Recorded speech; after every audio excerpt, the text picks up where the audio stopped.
Hey guys, it's Sharon. And I'm Sean. And today we're going to talk about how we fired our Airbnb cleaner. Now, if you guys are new to this channel, welcome. I'm all about teaching you how to build passive income, become financially free, and design your best life. So if you guys are interested in that, make sure to subscribe and hit the bell button to be notified of my latest videos. Make sure to subscribe to Sean's channel where he talks all about real estate investing. Now, this is a pretty tough video to make because, we have been renting our property out on Airbnb for about a year and a half. And during that time, everything has been going pretty smoothly. We had systems in place. We had contractors to help us with minor work. And we had a cleaner who was with us the entire time, who was pretty reliable when it came to cleaning our place for the next turn. But unfortunately, over the past few months, we've noticed a decline in the quality of work. We would go check on the property after she was done cleaning it, and we would find a whole bunch of dust bunnies, old clothes, and random stuff underneath the beds, right? Carpets weren't cleaned up properly. We'd find trash in different places, grime on the walls. So, we were paying for deep cleans every single time, but we just weren't getting those results that we wanted to. So normally after she cleans the property, she will send us photos to make sure that everything's okay, like we approve of it. And it looked pretty good in the pictures. But when we visited the property to check up on our work a few weeks back, we noticed a lot of things weren't cleaned very well. And just for context, we actually went to Vegas first to be keynote speakers at a conference. And then we only had 3 nights or so in the Bay Area to check on the property, then had to go to Phoenix to speak at another conference, a real estate conference. So we didn't have that much time in the Bay Area. So when we saw that things were going wrong, I was pretty panicked. I was freaking out because on top of everything, the guest was coming in on the day that we were leaving to Phoenix. We had a booking from May 1st to June 16th. So we had end of April to get that place ready, because I would just look at different parts and kind of wipe different parts, and I'd see tons of black stuff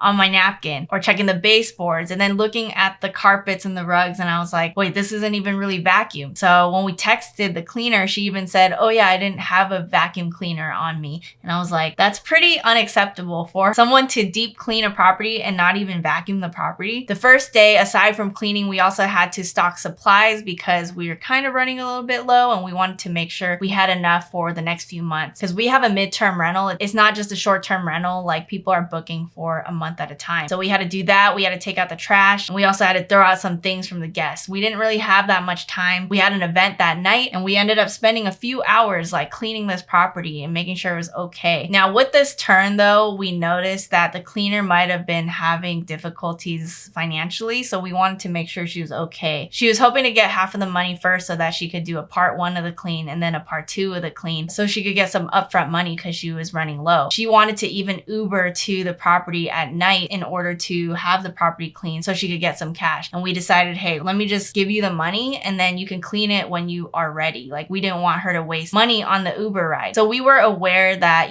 she had difficulties. We wanted to be supportive, but at the same time, when you're running a business, you can't just allow everything to be a certain way where guests might complain, they might have a bad time at our property, because it really affects us as well. So we already had given her a lot of chances before. Like Sean mentioned, we noticed a lot of things under the beds before on different turns. Like, we even had my dad come out there to check on the property multiple times to make sure everything was okay, because a lot of the times we couldn't trust that it was completely clean. But at this point, I was not really happy, because if you don't have a vacuum, that's a huge red flag. You didn't tell us about it. You should have let us know, right? You should have let us know so that we could maybe buy you a vacuum cleaner for the future, which we ended up doing. We purchased a vacuum at Walmart and then put it in the closet for future turns in case any cleaners needed it. Another thing is, she had a whole month to finish this project and she decided to just half-ass it, which gave us a really bad taste in our mouth, especially because we were doing our best to help her out. So initially, I wrote a text where I pointed out the different errors and that,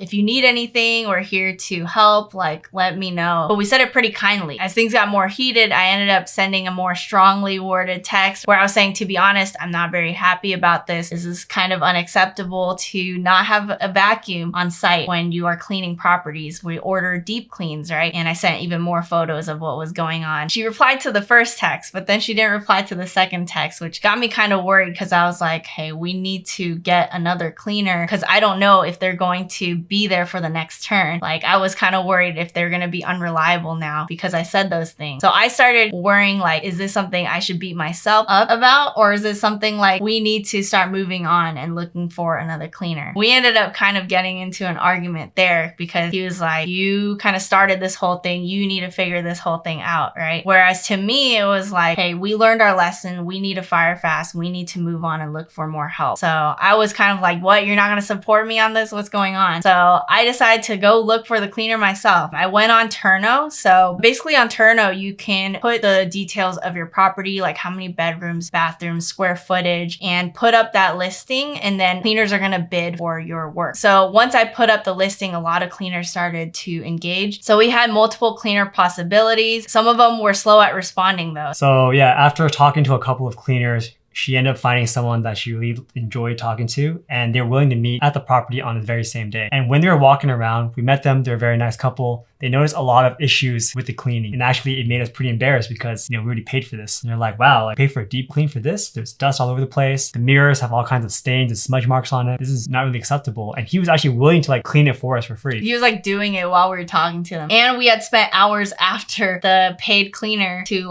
clean it already. So even with both of our cleans, it was unacceptable. So by talking to them, we felt pretty confident. I mean, they had their own system too, where even if they're busy, they have contracted other crews who can come and do the job for them. So at least they had their own system going on and they could clean the house very well. So we thought it was really nice to have them in our back pocket. And it was a good thing I did this work that morning and really found these people who would meet me that same day, because we were flying out that night. We had no opportunity to meet with these cleaners before the next turn. So it was wish you had supported me at that point, but it's okay. I got it figured out. And basically when we were in Phoenix, we got a text from the guests saying they were unhappy with the clean. They were feeling like it was dirty and all these things. And I was like, see, I told you, we should have been finding another cleaner. Yeah, so during that whole night, we were trying to coordinate with the guest, the cleaner, to try to get them in ASAP to do a whole clean. But luckily they were very responsive and we were able to get them in the very next day in the morning, and they came in, did the job, and it was sparkling clean, and the guest was very happy. So always make sure that your guests are happy. They were very grateful in the end. So I was glad that it didn't turn out to be a negative experience, and that we have someone that we can rely on. Even,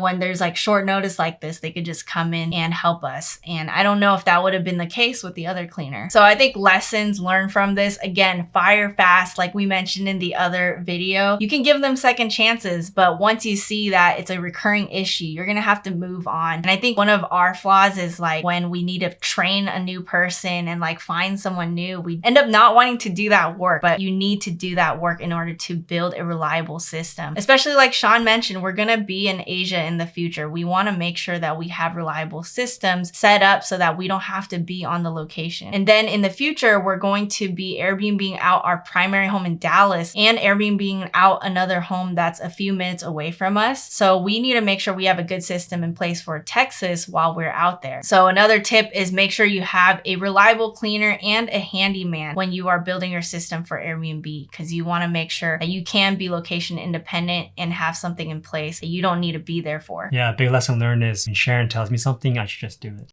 And then last tip, like I mentioned, you guys should definitely check out Turno. It saved our butts for this turn. And if you guys are trying to build that Airbnb system, it's a great one to check out. I'm going to link it in the description below. So I hope you guys enjoyed this episode on how we had to let go of our cleaner. It was a tough decision. It created fights between us, but ultimately it was the right move for us. If you guys like this episode, let me know in the comments below if you guys ever had to face such a difficult situation. Make sure to smash the like button, subscribe, hit the bell button to be notified of my latest videos. Make sure to subscribe to Sean's channel where he talks all about real estate investing. And we'll see you guys in the next one.